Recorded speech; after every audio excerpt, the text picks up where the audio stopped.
those of you that are sticking around during March break and covering for patient care, thank you so much. We greatly appreciate it. So before introducing our speaker and Dr. Cournoyer, who's going to do the honors, I'd like to acknowledge that McGill University is situated on unceded territory, the Kenyan Gahaga, and is located on land which has long served as a site of meeting and exchange amongst Indigenous peoples, including the Anishinaabe and the Anishinaabe nations.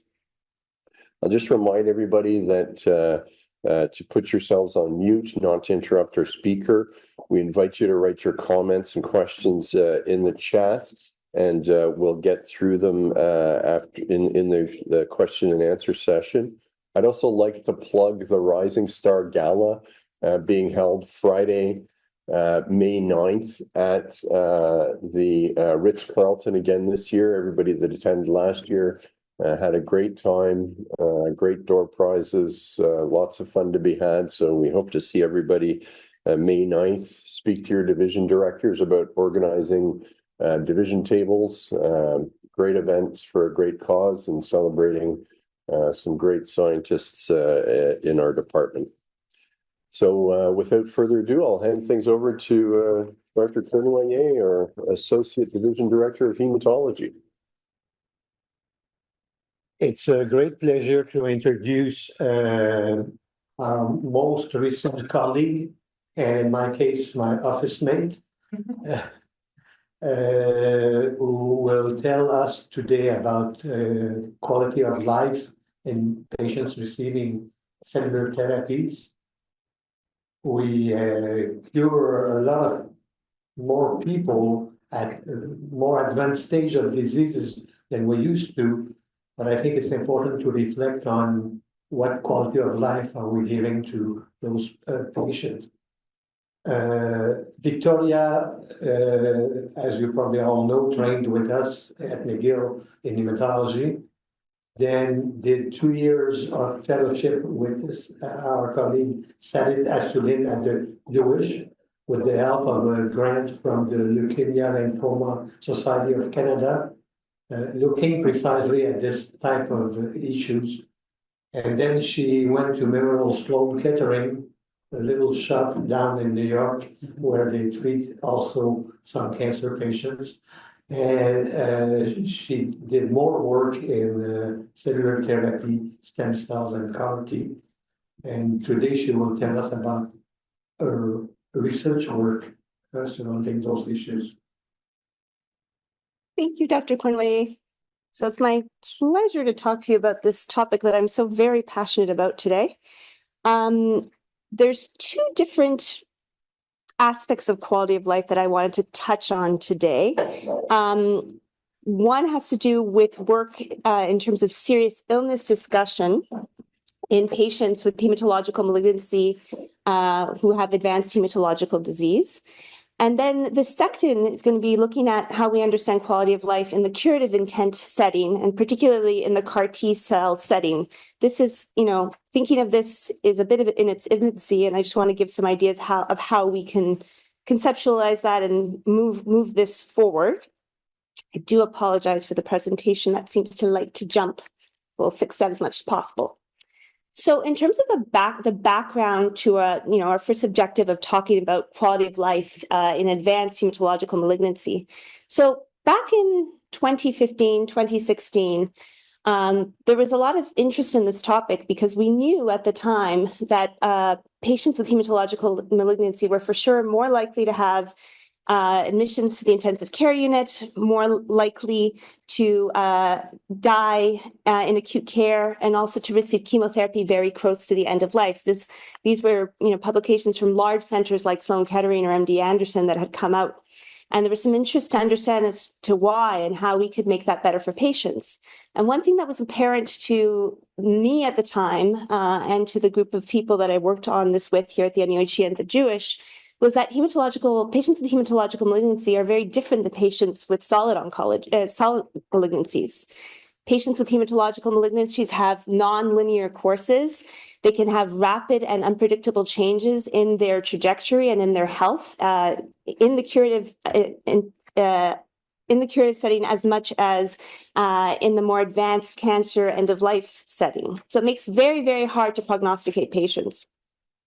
And at the time, palliative care was really thought of as something that is easier to intervene on when we know prognosis. So if your patient's trajectory follows a linear course, it's easier to know when to intervene, when to make that transition. But our patients don't always meet those characteristics.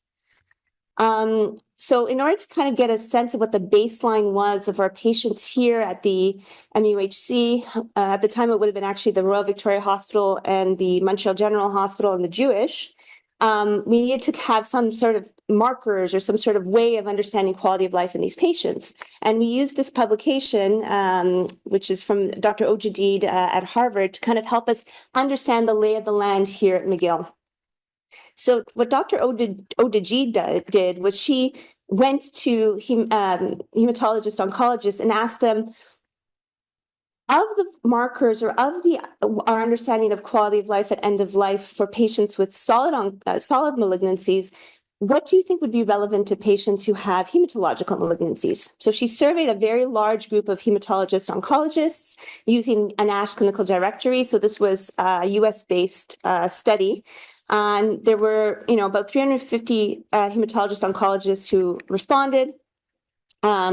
But half of them had affiliations with an academic center or with a tertiary care center, so somewhat of a representation of the populations we have here.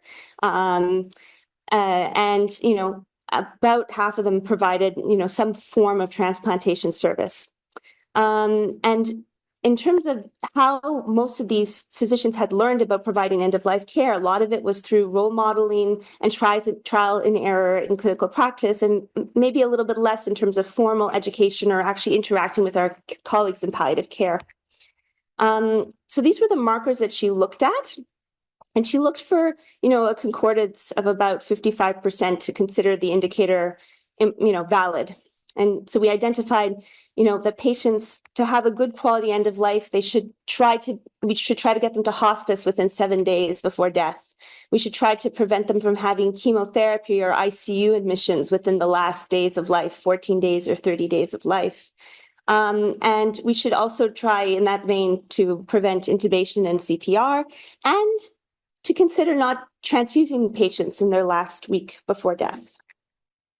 And she surveyed patients, these physicians, asking them, what do you think are barriers to good quality end-of-life care for these patients?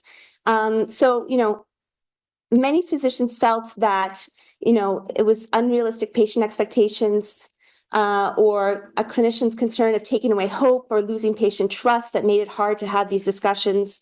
Clinical uncertainty of prognosis was also something that was maybe a little bit less relevant, but definitely relevant, not knowing what to say. Issues of patient time and clinicians' expectations. And I'm mentioning this because when I bring to you the prospective work I'm going to present that I've worked on with my group of colleagues, this becomes particularly interesting. So for the retrospective, that is basically the baseline for the prospective work that I've done, so how did we, at that time in 2016, perform on these quality end-of-life indicators? What were the characteristics of our hematology patients, and how did that affect their trajectory? So we can get a sense of what sort of factors impact these very important, finders of quality of life, and can certain interventions like goals of therapy discussions, palliative care consultation, or level of intervention discussion help improve end-of-life outcomes? So this was a retrospective chart review that was done through, at the time, the RCN Cancer Registry. Patients had to have died from their cancer or their treatment, and this is now data that is almost 10 years old. So this was from the 2014 to 2016 available charts. We had 322 patients that we looked at.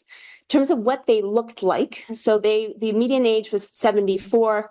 The 18% of these patients died on an admission to hospital where they had a new diagnosis.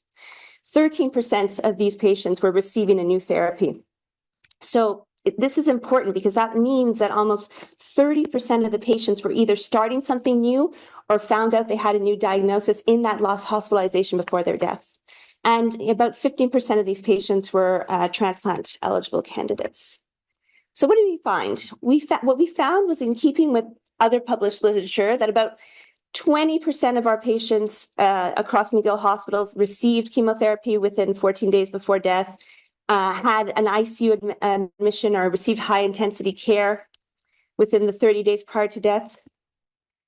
And strikingly, almost 70% of the patients died in an acute care setting. And what that meant was either dying in the emergency room, in the intensive care, or with goals of care that were non-curative on the wards.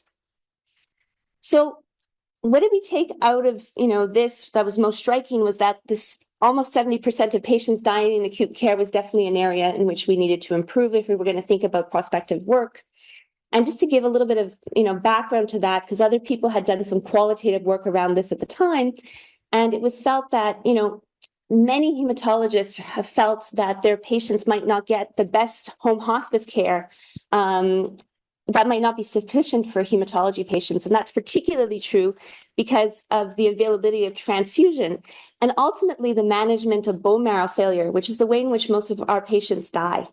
So, the understanding of bone marrow failure as an end-stage state for patients and how we frame language around that is very important. And it's very evident at that time in the analysis that was done in talking to other healthcare providers that this is something that, needed to be unpacked a little bit more. And this is just some, where we were then. So some qualitative analysis work that was done discussing with providers as to, why we might be having these kinds of findings. So it might be quite hard to be impassive. You think, well, we pulled them back from a similar situation before. Maybe we can do it again.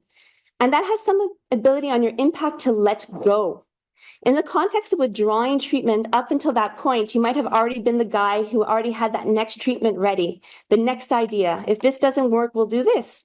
And this has on occasion worked and helped improve quality of life for prognosis. So this really reflects that uncertainty that the clinician is feeling about and the fear of changing their relationship with their patient. And then this quotes, the majority of hematology patients tend to go back to their ward for any care, really. That seems to be their first port of call rather than accessing community services. They feel that hematology professionals understand their condition more than the generalists in the community. So that's the bond and the sense of abandonment that is feared, by practitioners, having that transition from an active care state to a more palliative care state.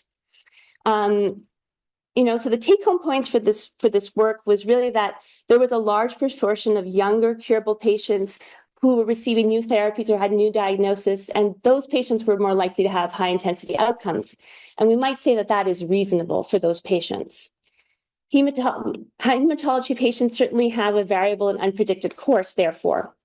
And level of intervention discussions were often revisited when treatment goals were clearer, and many patients wanted to continue supportive measures because that was their port of call, that was their comfort. Palliative care was involved very late because they were often involved when the consultation, their prognosis was clear, on average within the last 10 days of life would all of this transition occur.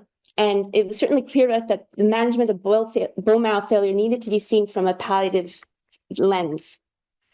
So, that's where we were at that time. So palliative care involvement and level of care discussions were occurring within 10 days prior to death. Many of the patients dying in an acute care setting. And patients with palliative goals also did not always have those palliative goals reflected in their outcome, meaning that, even if the patients were being treated palliatively, they were still receiving some supportive measures, or they hadn't been transferred out of an acute care setting because of their comfort maybe being on the ward.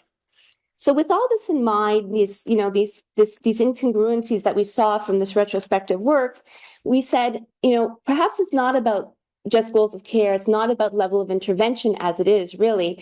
It's more about timely discussions in the moment, aligning patients' perspectives and their goals with that of their care team. And that's the way you really optimize quality of life, because it's a moment-to-moment thing, a moment-to-moment of serious illness that these patients can have throughout their trajectory. So in the prospective work that we did using the Leukemia Lymphoma Society grant, we actually applied a tool, which many of you may be familiar with because it's been brought to us here by our palliative care colleagues. It's called the Serious Illness Conversation Guide.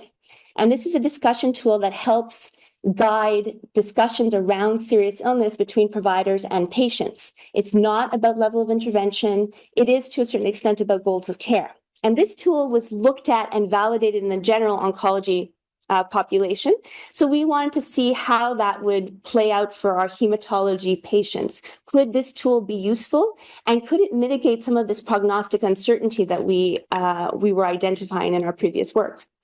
So the aim of this study was to integrate the Serious Illness Conversation Guide into the care of patients with hematological malignancies at the Jewish General Hospital and assess their benefit by specifically measuring something quantitative, the rate of death in acute care, because this was something that we really felt needed to be improved on.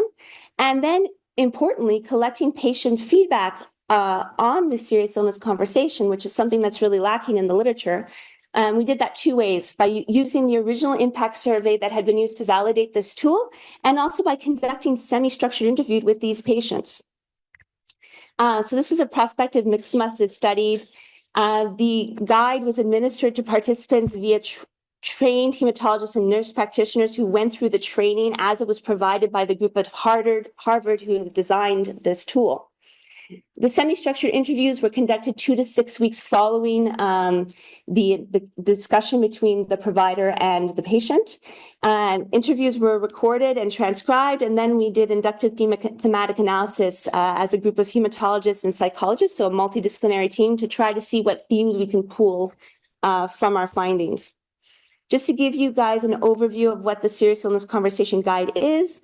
So this is, as I said, really meant to speak about within the moment of serious illness. So setting up the conversation in terms of, explaining to the patient what the purpose of the conversation is, asking them permission about how much information they wanted to have shared with them, assessing their understanding of where they were in their disease trajectory and their preferences as to what they wanted to know. And then very importantly, sharing their prognosis with them and exploring certain key topics, their goals, their fears and worries, their sources of strength, their critical abilities, trade-offs, and their family. So these are 6 different domains that are felt to be important at helping us understand the patient in a holistic way in all of their domains to get a better sense of what might be important to them in a moment of serious illness, and then summarizing where we were and making recommendations. It's a bit out of the scope of this talk, but when you go through the training for this conversation guide, it really teaches you language specifically to use at each portion, each section for the patients, and you go through simulations to help you learn how to use the tool. It's a 2-hour training with additional modules that you can do afterwards. For the study, so in order to be included in the study that we conducted at the Jewish, eligible patients had to have an estimated survival of less than 1 year using the surprise question. So that's a validated method of kind of estimating, that a patient may pass away within 1 year of life. And it's quite within 1 year. And it's really quite as simple as the clinician or the provider, whether it was the nurse practitioner or the hematologist, feeling that that may happen. It's actually been validated that an inkling that a clinician has towards their patient's estimated survival is often quite accurate. So we use that as a way to enroll patients into the study. Patients had to be treated for hematological malignancy at the Jewish. They had to be English or French speaking, and they had to have a life expectancy of at least 6 weeks and not acutely deteriorating, so that we could actually capture the full trajectory of time of what we wanted to do to have the follow-up interviews. So what I'm presenting to you here is actually interim data. So when we developed this protocol, we said that we would do interim analysis when we completed the qualitative analysis. So there's 36 patients that will be enrolled in the study in order to meet the primary endpoint of death in acute care. But we did, with 15 patients, we were able to complete our qualitative analysis. So I'm going to present to you those findings. Of the patients who were included in this study, so many of them were male, almost 70% of them. The mean age was 68. We had a combination, the majority of the patients were Caucasian with some representation of Black and North African communities. And the majority of the disease, in terms of the diseases that we saw, the majority of the patients had leukemia with some representation of lymphoma and MDS. So certainly our findings are reflective of that population, and that definitely is a limitation of the study, which I'll get to. So in terms of the impact survey, so after the physician and the patient had this serious illness conversation, what did the patients feel? What was its immediate impact? This survey was given to them right after that conversation. They all found the serious illness conversation to be very much or extremely worthwhile. It brought them a sense of control and peacefulness. It actually improved in most cases right after the discussion. Their hopefulness for quality of life improved in most cases, with 2 patients kind of maybe experienced a slight decrease. The closeness to physicians increased either a little or a lot. Patient anxiety did not change or even decreased.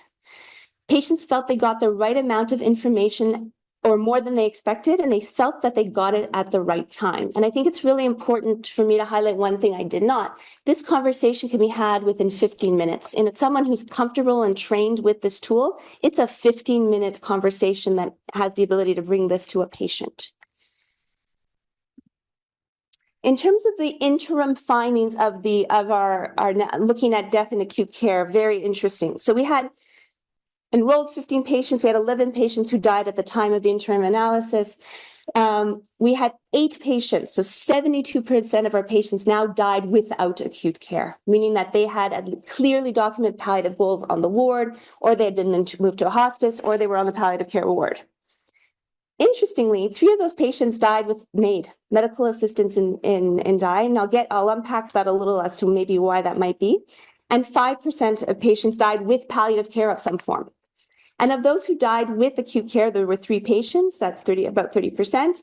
We did have one who unfortunately died in a resuscitation, and that was despite everything, all the communication, the documentation. It was in the context of a moment of a patient acutely deteriorating, and the team who was jumping in, not having enough time to know what the patient's goals were. So that's despite being in the study and with all that work. So that's very interesting to know that still did happen. And we had 2 patients who died in the intensive care unit. So in terms of the interviews, what did we find when we asked patients feedback about serious illness conversation, the guide, and also their perspective on advanced hematological malignancy? So overall, the patients found the experience was very positive. They didn't have any suggestions for improvement to the guide. It brought in emotions that they needed to have and that were not harmful. It facilitated conversations around topics that were on their mind and helped them to accept their illness and prognosis. So to be a little bit more clear about that, patients in many cases knew they were dying, and they needed a space to have that unpack those emotions and have that discussion, and that is what the guide provided them. They needed that information in order to plan for a possible end of life and be given a realistic timeline so that they could have some control over that time that they had left. That was really important to them. And probably most importantly, this conversation guide strengthened connections. So it deepened bonds between patients and their families because it opened up difficult discussions that needed to be had. It allowed patients to feel known by their doctor as a person, and this was incredibly empowering and freeing to many patients and came up a lot in our qualitative analysis. And interestingly, in terms of the relationship to the care team, it sometimes resets that relationship. So if there had been a feeling of abandonment or a feeling of that something wasn't being communicated, this guide provided an opportunity for reconciliation for patients and their doctors, and that was very important. So if we go back just from here, if we go back to some of the reasons why there's barriers to quality of end-of-life care, it's very interesting to compare those analysis findings to this, because maybe we need to be less worried about taking away hope and losing patient trust, or about patient expectations, or about the uncertainty of prognosis, because these are certainly things that the guide seemed to give to the patients. I wanted to touch on one other little aspect of things that we found from the interviews, just to kind of highlight a little bit of the findings of MAID and death in acute care. So when we looked at palliative care and our patients' understanding of palliative care, it was very interesting. So many patients had definitely thoughts of mortality. They knew they were going to die. They thought about that a lot. They were aware that the prognosis was unpredictable. And it was often their fear in not knowing how they would die that would get them stuck, and not knowledge that they would die. It was about the mechanics of how that would happen. And it was interesting because none of the patients directly expressed that in the conversation guide when they had the structured conversation to their hematologist or to any provider. It was something that came out in the semi-structured interviews. So it was very important for patients to have their physicians validate their impending death. And that was something, a sort of barrier, something that wasn't happening. In terms of their perspectives on palliative care, so despite these being patients who knew that very well that they were going to die, there were still many misconceptions related to palliative care. They had negative associations to it. They associated it to imminent death, to suffering, to a loss of quality of life, a quiet euthanasia. And the few patients who had positive opinions often had actually had experiences with palliative care. So this is definitely an area that needs to be worked on and improved upon. And in terms of the relationship with MAID, so many patients had an association to MAID because they saw this as a more preferable way to die, with less suffering and with something they had more control of than what palliative care could provide them. And then the last thing was, the fear of abandonment really did come out in the interviews. Patients did not want to be abandoned by their hematologist. They wanted to still have that connection, even if palliative care was to become involved, and they were afraid to be let go. So, in terms of going forward in terms of that, so certainly some of the barriers that we identified were that hematologists were not necessarily validating the impending death of their patients. There were misconceptions of palliative care, lack of exposure and experiences with palliative care, and a fear of abandonment. So, certainly these insights can help us to address now in a more forward-thinking way with our palliative care colleagues, how we can overcome some of these barriers. And I think a lot of that has to do with early involvement of palliative care, but using with the right framework around hematology patients and using the right language. And maybe that has to do more with thinking about moments of serious illness for these patients and not necessarily their end of life.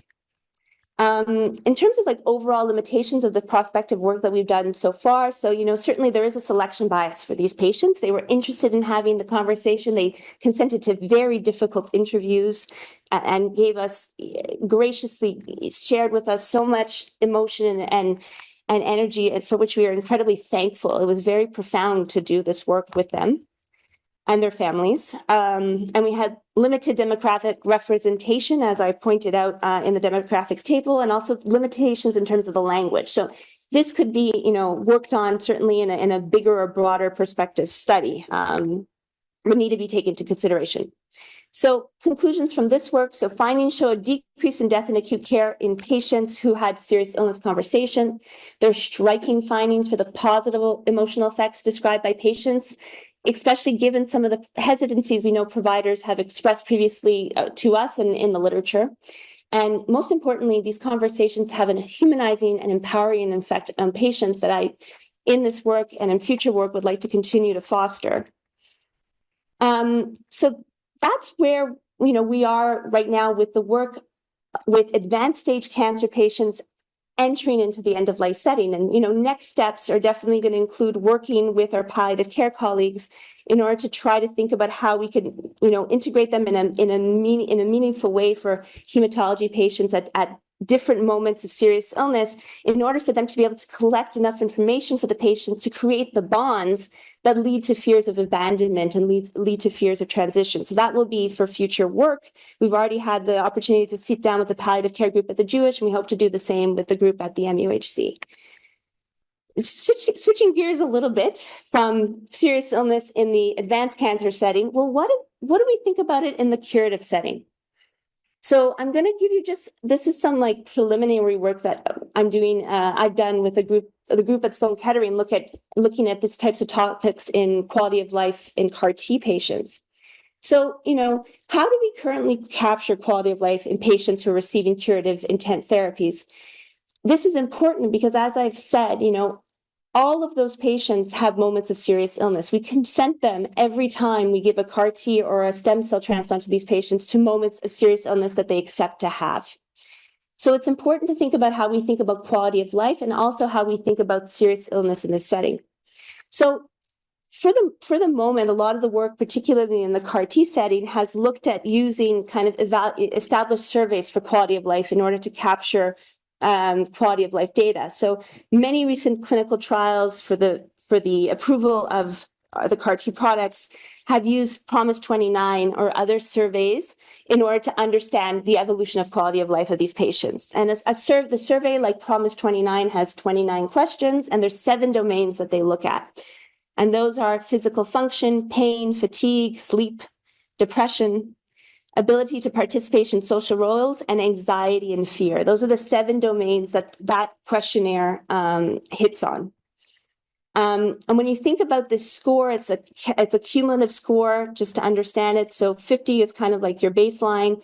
If your cumulative score is over 50, you're in the excellent or good range for quality of life. If it's under, you're in the good to poor range. So while at MSK, we were doing work looking at, in the real life setting, Promise 29 data in CAR T cell patients across their trajectory of care. So there were 622 patients that were included in this prospective study. The mean age of those patients was 66. And in terms of representation of disease, the majority of them, because these are CAR T cell patients, were lymphoma patients.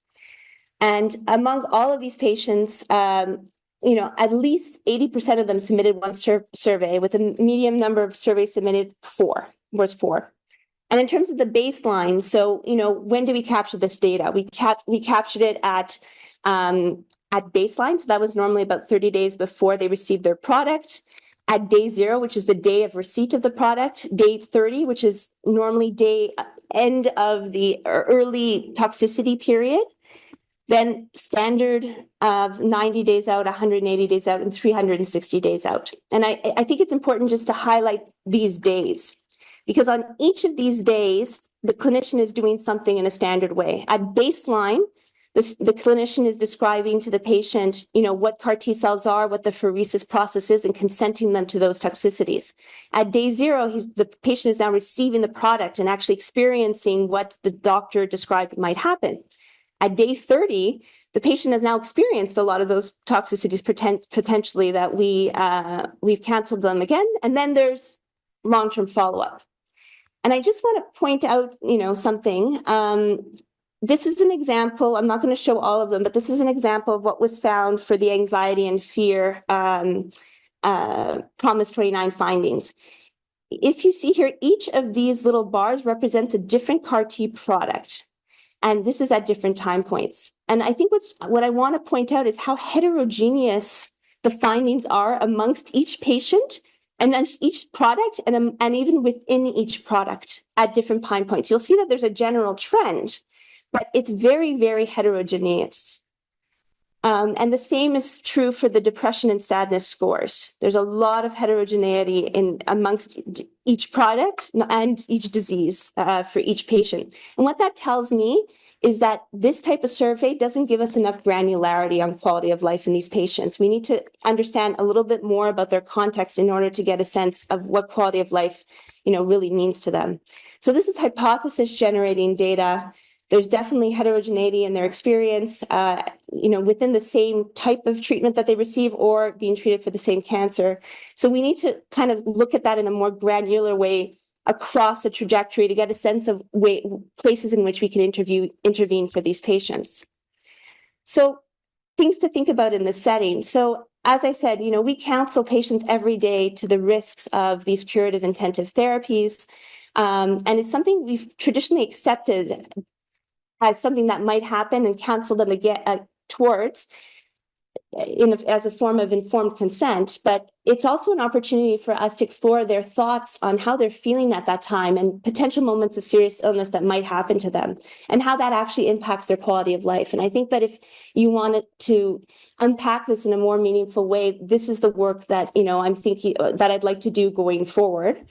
Ways to do that would be to start by actually, in a similar way to the prospective project we did using the Serious Illness Conversation Guide, is actually sit down with patients at those important time points and see what they get out of their discussions with their physicians and their care team, and understand what's important to them in those moments in order to be able to, do more meaningful prospective work. So with that, I acknowledge the incredible support that we've been given by the Leukemia and Lymphoma Society of Canada and the Canadian Cancer Society for some of the work that I presented to you today. And of course, the patients and their families for everything that they've shared. And I will take your questions.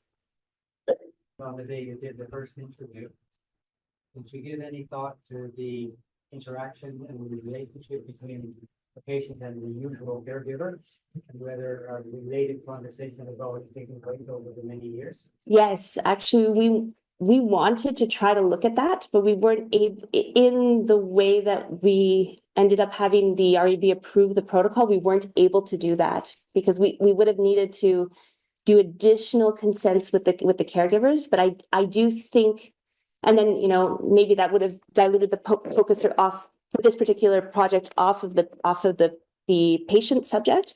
But I do think that is incredibly important because at the end of the day, the caregivers and the families are the ones that are left with the person who's the death of the person, right? So if you want to talk about quality of life in a truly holistic way, you need to take care of the patient and also of the family. So that definitely is also another area that should be tapped into, and also has come up in the conversations with our palliative care colleagues, because that is the third person that is in that conversation when they're really, entering into the end of life process, and that definitely deserves attention. Dr. Haynes, do you want to unmute and perhaps ask your question? So Dr. Haynes, the question's related to, given the level of acuity on inpatient medical service, what percentage of patients admitted to hospital die? Should have data from M&Ms. Our medical wards very different from heme in this regard. I don't have the data to answer that. That's a very good question. I don't have the data to answer that question. I have the only experience. I suspect that it may, depending on where you're talking about of the McGill Hospitals network, it may sometimes be more similar in some places than in other places, right? So, for example, at St. Mary's, where they have a combined palliative care and med-onc ward, that might look a little different than here, where we have a transplant ward, the Jewish, where there's a mixed internal medicine and heme ward. But I think that's an important question to answer. Dr. Haynes, why are you asking it? Is the other question, because I feel like you have something that you're thinking about. Well, I mean, if I understood you correctly, the idea is I'm at home on Zoom. So the idea is to have a timely discussion about what the patient wants and what's appropriate. And, my recollection from attending on the medical wards was about 10% of patients, like, if you have 30 admissions, you probably have 3 cases to discuss at M&Ms. And I mean, I'm clearly what you're doing is very worthwhile and very helpful to the patients, but I'm just wondering how the general medical patients compare. I mean, how many times does somebody, and I don't expect you to know the answer. I was hoping maybe somebody else in the audience, the CTU directors or whatever would, how often is it that, I mean, I think the acuity, the patients that get admitted to medicine now are so ill because, there's less beds. So then it must be a common experience to have to deal with this and not have time be on your side. So I was just wondering how different the populations really are. For sure.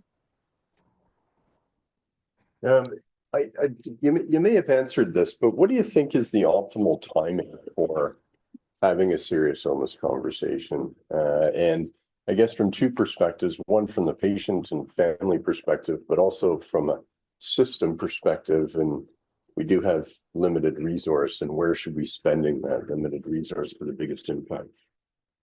I think what I'm coming to learn for our patients in Hem-Onc, I think that moment is valid every time there's a moment of serious illness. I might be saying something that's a little, I don't know if all my colleagues would agree, but every moment that there's a moment of serious illness where a patient is acutely ill and is going to the ICU, even in a curative intense setting, is a moment that I think is worth it to have this kind of discussion, and to, if possible, in the right setting, also bring in our palliative care colleagues, because that is what creates the relationship to make it easier as their cancer advances if it's not going well. What the problem is if we're doing that right at the very end, which is what we saw in the retrospective work, it all snowballs. And that's where you end up with a lot of ICU admissions that maybe shouldn't have happened, a lot of distress on the part of the care team, as much as the patients and their families. And one thing that I didn't show, I took it out and I probably shouldn't have. When they looked at the serious illness conversation guide itself, they showed a tremendous benefit in terms of anxiety and in terms of being able to provide good care for the providers. So it's not just about our patients, it's also about us and our human capacity to deal with these things.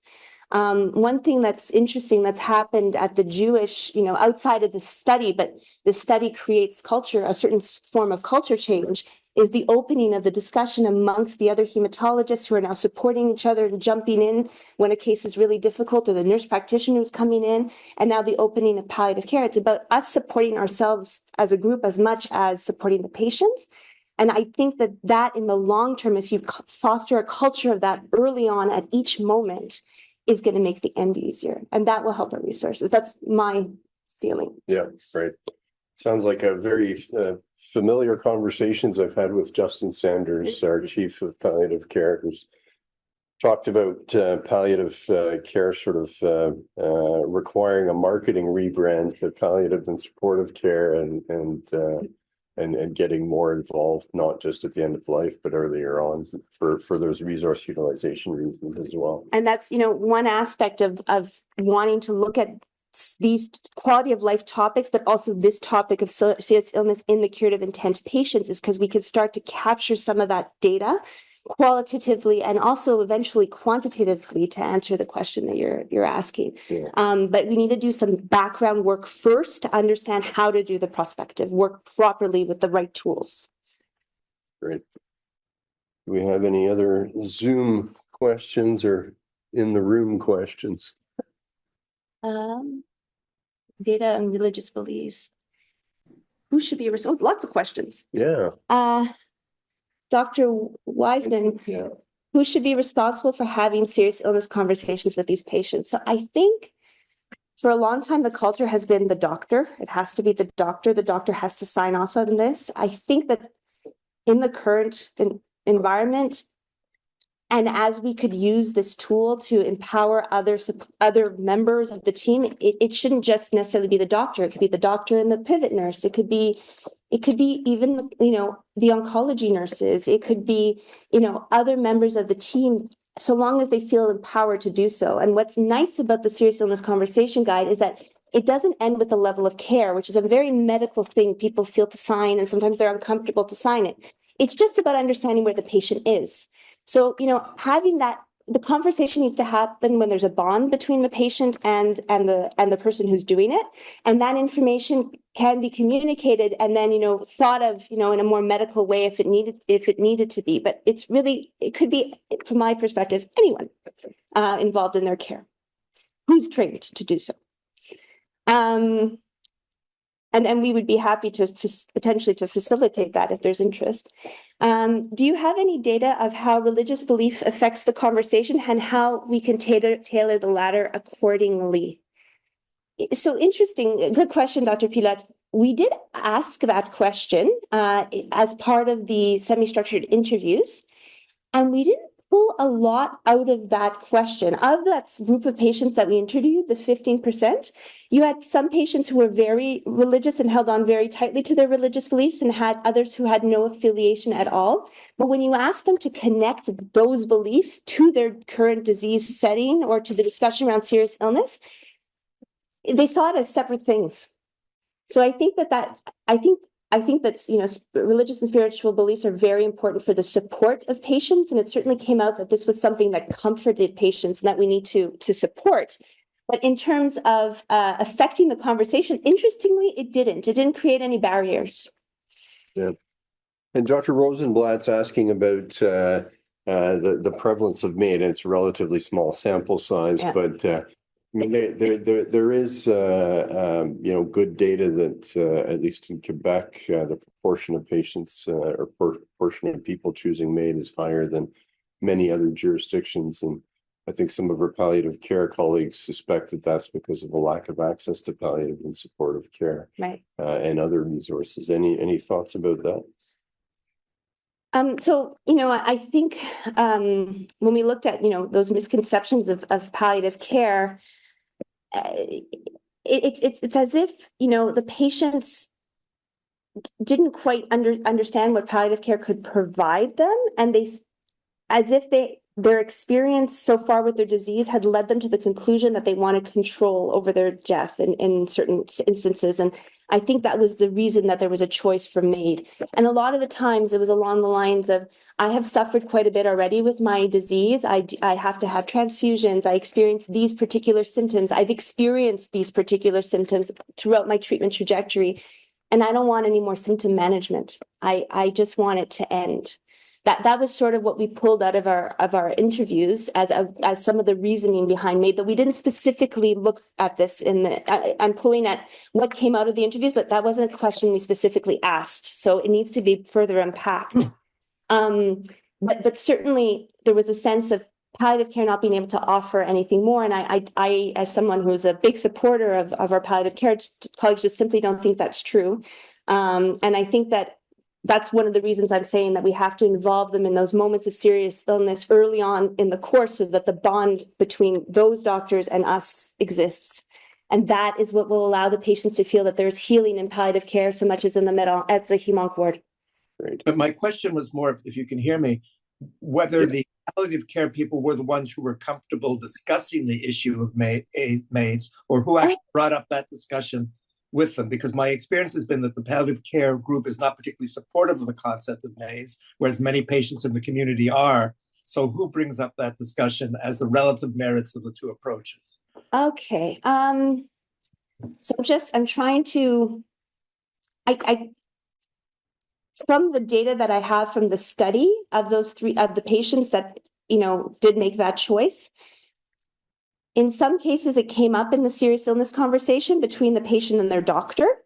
In one instance, I know that's true, but in the other two, I'm not quite sure. The study wasn't designed to answer these questions. I don't think that it should be one provider over the other necessarily who offers it. I think it's more about aligning the goals of the patient with what's the best for them.